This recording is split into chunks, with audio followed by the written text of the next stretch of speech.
wake, kwamba injili niliyoihubiri enendeni mkaihubiri tena kwa mataifa mengine, kwa watu wengine watakaoamini injili hiyo waweze kuona uzima wa milele.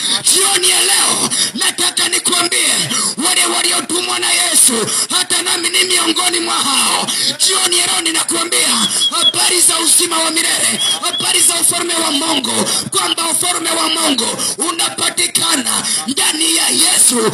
Uzima wa milele unapatikana ndani ya Yesu. Uzima wa furaha na amani unapatikana ndani ya Yesu. Nje ya Yesu hakuna amani, nje ya Yesu hakuna furaha.